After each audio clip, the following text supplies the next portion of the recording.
السلام علیکم جی، میں ہوں طاہر ملک۔ واشنگٹن ڈی سی امریکہ میں آرمی چیف جنرل باجوہ نے ایک اشارہ دیا ہے۔ ان کا کہنا ہے کہ وہ اپنی مقررہ جو مدت ہے اس میں ریٹائر ہو جائیں گے، وہ چھوڑ دیں گے اپنا عہدہ۔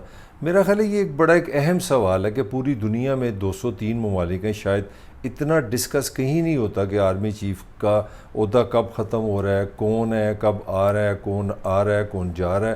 پاکستان کی جو میڈیا ہے، پاکستان کا جو پولیٹیکل کلچر ہے، پاکستان کا جو نظام ہے، یہ بڑا ایک اوبسیسڈ ہے آرمی چیف کے ساتھ کہ کون آرمی چیف بنے گا، کون کس کا بندہ ہوگا، کون کس کو لگائے گا، آرمی چیف آ کب رہا ہے، جا کب رہا ہے۔ میری سمجھ سے باہر ہے پاکستان آرمی کے جو ترجمان ہیں، انہوں نے کوئی ایک سال پہلے، کچھ ماہ پہلے یہ ایک کلیئر کٹ ایک پریس کانفرنس میں کہا تھا کہ جنرل باجوہ ایکسٹینشن نہیں لیں گے، اپنا کام کر رہے ہیں، ان کو کرنے دیں۔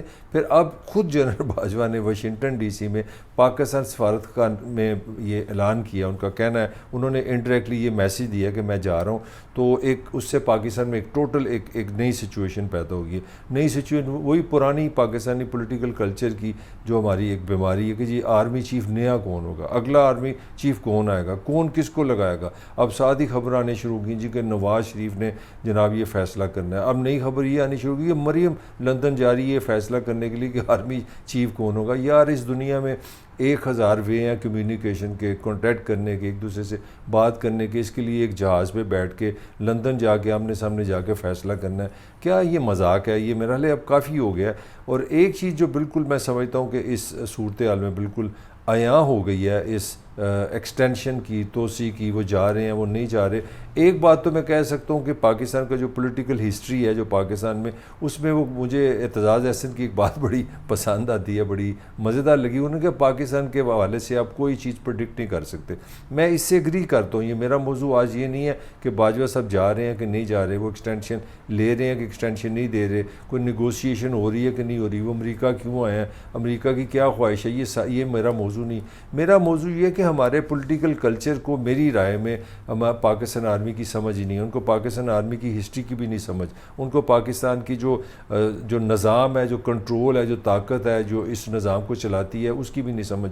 میں اس پہ تھوڑا سا آج ویلاگ کرنا چاہ رہا ہوں کہ شاید ہمارا میڈیا اور ہمارا جو پولیٹیکل کلچر ہے وہ بہت ہی ایک نائیو سا ہے، وہ ہر وقت یہ ڈسکس کرتا رہتا ہے، اور پاکستان کے ساتھ یہ بڑی زیادتی ہے۔ ایک ایسا ملک جہاں پہ غربت کا مسئلہ ہے، ایک ایسا ملک جہاں پہ علاج نہیں ہے، صحت نہیں ہے، جہاں پہ 1000 سائیکولوجیکل ایشوز ہیں، بے شمار لوگ مایوسی کا شکار ہیں، مہنگائی ان کو کھا رہی ہے، بجلی کے بل کھا رہے ہیں، وہاں آپ نے ٹاپ جو ایشو رکھا ہوا ہے اس میں میڈیا اور میں سمجھتا ہوں پولیٹیکل کلچر دونوں ذمہ دار ہیں، یہ نظام ذمہ دار ہے۔ اس میں سب سے زیادہ جو اس چیز کو ٹائم دیا جاتا ہے وہ اسی کو جاتا ہے کہ آرمی چیف پہلے تو یہ ہوتا ہے کہ وہ جائیں گے کب۔ پورا پاکستان جو ہے نا صبح دوپہر شام، کھانے سے پہلے کھانے کے بعد یہ بحث کرتا رہتا ہے کہ کون کب جائیں گے۔ جب پھر ان کو پتہ چل جاتا ہے کہ وہ جائیں گے کہ نہیں جائیں گے، پھر صبح دوپہر شام یہ بحث ہو جاتی ہے کہ اگلا آرمی چیف کون ہوگا۔ پھر تیسری بحث یہ شروع ہوتی ہے کون کس کو لگائے گا، کون کس کو پسند کرتا ہے۔ بھائی یہ اتنی ایک میں سمجھتا ہوں ان ریلیونٹ بات ہے پاکستان آرمی کے کلچر کو سمجھتے۔ یہ ایک سمپل سا کلچر ہے، ایک آرگنائزڈ فورس ہے اور دنیا کی 5ویں 6ٹھی بڑی آرمی فورس ہے۔ اس کا جو بھی چیف ہوگا، وہ mister A who, mister Y who, mister Z ہو، اس کے پاس ایک کمانڈ آ جائے گی، ایک طاقت آ جائے گی، ایک ڈسپلن آ جائے گا، اس کے نیچے سارے کور کمانڈر آ جائیں گے، اس کے نیچے سارے لیفٹیننٹ جنرل آ جائیں گے، میجر جنرل آ جائیں گے، پوری فوج آ جائے گی۔ اور فوج کا ایک طریقہ کار ہے، ان کا ایک سسٹم ہے۔ سسٹم کیا ہے کہ انہوں نے کمان سے چلنا ہے۔ ہائی کمان کس کی ہے؟ ہائی کمان سب سے زیادہ ہوتی ہے آرمی چیف کی، اور اس کی کمان نیچے شفٹ ہوگی ٹاپ سے باٹم تک۔ اس میں کیا مسئلہ فیصا غورس ہے، who's the army chief, who's coming, who's going. اب یہ سارا اصل وہ قصہ ہے جس پہ میں آج بات کرنا چاہ رہا ہوں۔ میں تھوڑی سی پاکستان کی ہسٹری شیئر کرنا چاہ رہا ہوں ہمارے پولیٹیکل سرکل سے جو ہر وقت یہ بحث کرتے رہتے ہیں۔ تو سٹارٹ کرتے ہیں اپنا جنرل ایوب سے۔ اکتوبر کا ہی میرا لئے مہینہ تھا جو پاکستان میں پہلی مارشل لا لگی۔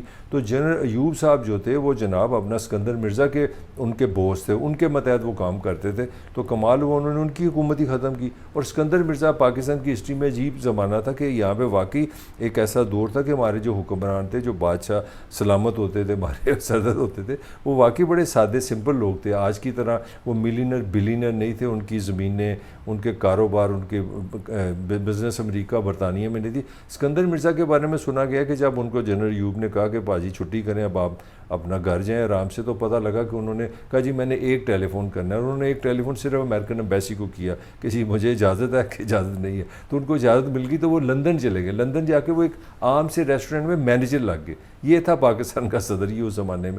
چلیں پھر آگے چلتے ہیں. پھر جنرل ایوب نے خود جنرل یحییٰ کو آرمی چیف بنایا, اور جب 68 میں جب ان کے خلاف پورے پاکستان میں ذوالفقار بھٹو کی لیڈرشپ میں ایک بہت بڑی کمپین چلی, ایک تحریک چلی جنرل ایوب کے خلاف, تو وہ جنرل یحییٰ نے, کیونکہ جنرل یحییٰ کو جنرل ایوب نے خود اپوائنٹ کیا تھا, ان کے کہنے پہ ان کی فورس سے جنرل ایوب کو حکومت سے نکالا گیا, صدر پاکستان کو گھر جانا پڑا, حالانکہ وہ فیلڈ مارشل تھے.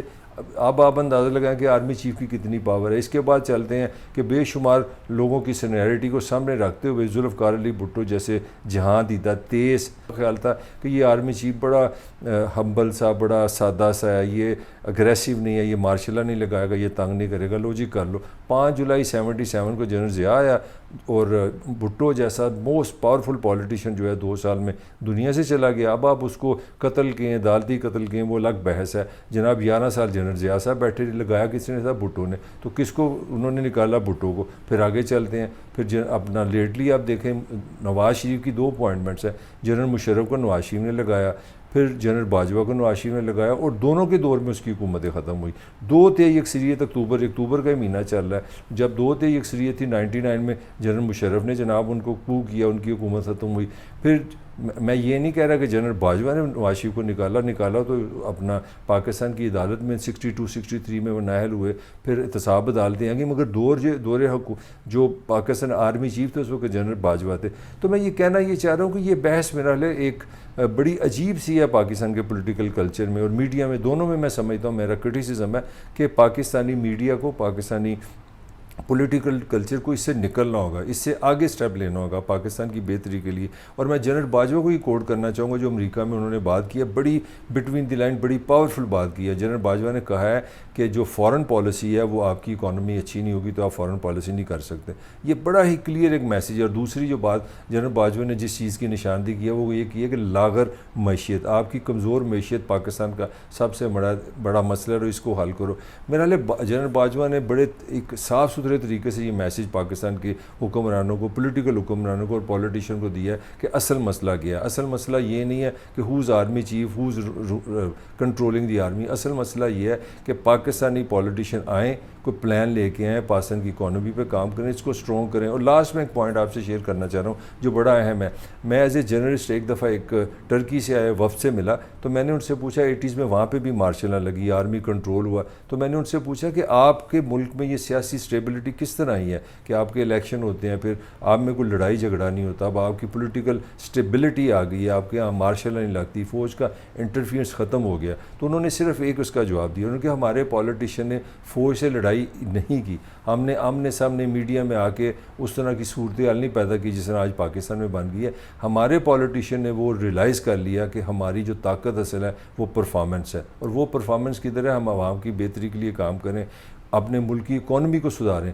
جو ہی ترکی کے اندر پولیٹیکل سٹیبلٹی اس طرح آئی, جب اکنامک سٹیبلٹی آئی, معاشی ترقی آئی, حکمرانوں نے, سیاسی حکمرانوں نے پرفارم کیا, تو فوج آٹومیٹیکلی اپنی پوزیشن پہ چلے گی. آپ 80s کے بعد دیکھ لیں, آج 25-30 سال ہو گئے ہیں, ٹرکی بالکل سموتھ ہے, وہاں کبھی فوج کا اس کے بعد حکومت نہیں, انہوں نے تختہ نہیں الٹایا. 1-2 دفعہ حرکتیں ہوئی ہیں, اس کے بعد لوگ سڑکوں پہ آ گئے. تو میرا حال ہے پاکستانی پولیٹیشین کے لیے بڑا سادہ سا میسیج ہے کہ آپ اس بحث سے نکل جائیں کہ جنرل باجوہ جا رہے ہیں کہ جنرل باجوہ نہیں جا رہے. یہ ایک الگ بحث ہے. اصل بحث ہے کہ آپ پرفارم کریں, پاکستان کو اچھی اکانومی دیں, پاکستان کے لوگوں کے مسائل حل کریں. یہی پاکستان کا فیوچر ہے, اور اسی میں آپ کو بھی آزادی اور آپ کو وہ جمہوریت کا استحکام ملے گا جس کے آپ ہر وقت نعرے لگاتے رہتے ہیں. اس کے ساتھ طاہر ملک کو اجازت دیجیے, انشاءاللہ پھر آپ سے ملاقات ہوگی. خدا حافظ.